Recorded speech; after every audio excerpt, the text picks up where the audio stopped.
Hi, Dr. Enlow. Hi, Erica, Greg, Megan, and Preston. We end another semester together.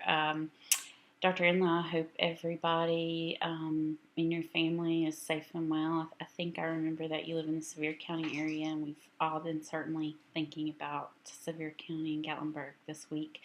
But this is a short video just to sum up for my final project for our history and philosophical foundations class. I have had the experience this semester of revisiting a lot of reading and ideas that I had forgotten about over many years, and I felt a little bit like a very new counseling student or maybe new medical student. That in every philosophy that I read, I decided, yeah, that's what I believe. It was sort of when you are searching for symptoms on Dr. Google and you convince yourself that you have every illness. As I went through the book, I kept convincing myself that, yeah, maybe that's how I really thought about things.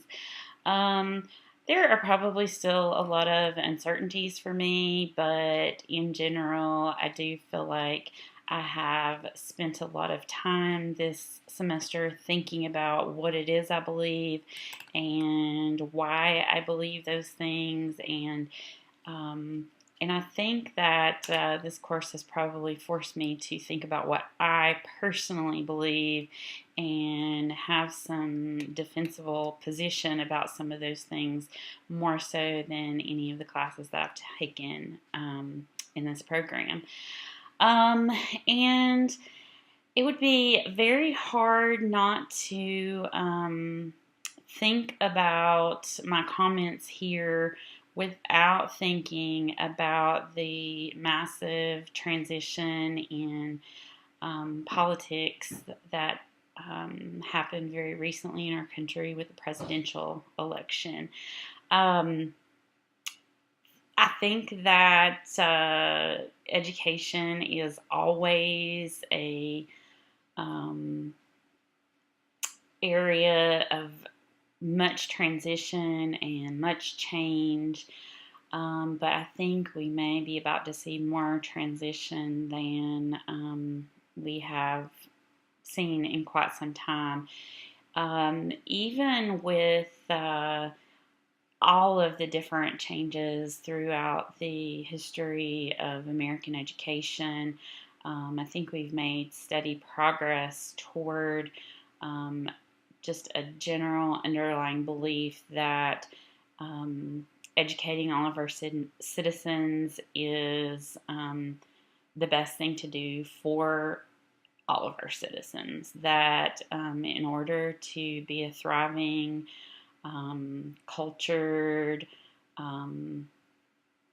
wealthy, or at least well-off society and economy, that we feel like that it's important to have an educated populace. And I don't know that any administrations have ever disagreed with that. I think that the disagreement usually comes in when people are uncertain how to make that happen with and where the funding for that is going to come from. And it seems like it swings from being the responsibility of the private citizen to being the responsibility of corporate America to being the responsibility of the federal government. And I think all of those entities have a vested interest in education. I will go ahead and just state that I'm a firm believer in public education, and that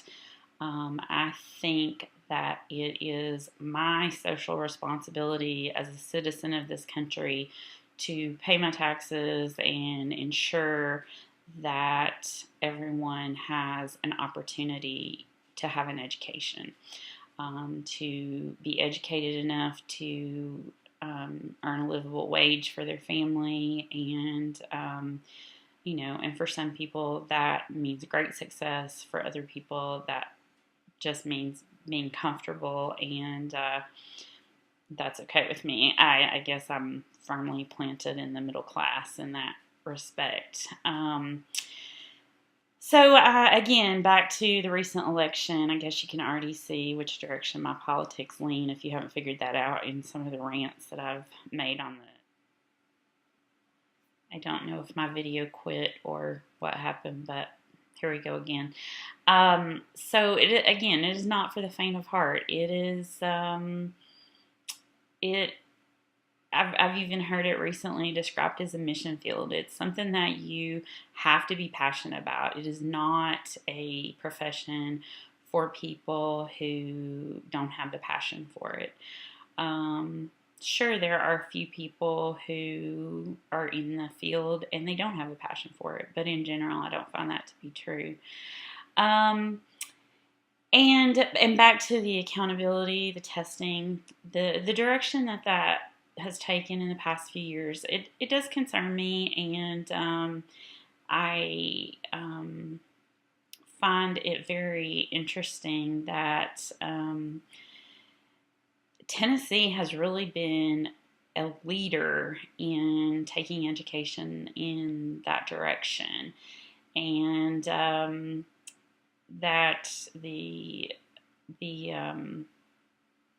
research that supports that direction is primarily based in agricultural science. And I grew up on a farm, farming financed my education, so I'm not here to bash agriculture, but it wasn't quite the same as what I feel like I do on a daily basis. And I have, over the past semester and year, really discovered some critics of the accountability systems that we use here in Tennessee and that have become used in at least across our nation. I probably need to go the next step and figure out if they've been used in a wider arena. But some of the writers that I've really become interested in, whose philosophies align more with my own,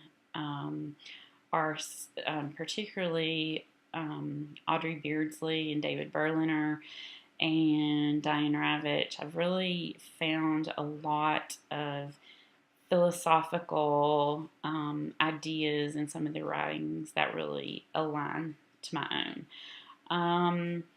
Figuring out what I'm going to do about it, other than just getting on my soapbox and ranting from time to time. I don't know. I guess I need to take it to the next level and figure that out. But just in general, I think we're in another state of transition in education. I'll probably be there to see it through, at least until I reach the end of my energy and abilities to do that. But I am the daughter of a public school teacher, and I don't see my opinion changing anytime soon about my passion for education and my belief that as a society, providing education is absolutely necessary, and it is every citizen's social responsibility to provide education to our children. Thank you for making me think this semester, even though there were times when I still am not sure what I think, but at least I'm thinking. So, as an educator, you have provoked the thinking. So, I hope to see some of my classmates next semester in our final 2 courses as we hit the home stretch. So, thank you, and I hope you have a wonderful winter break.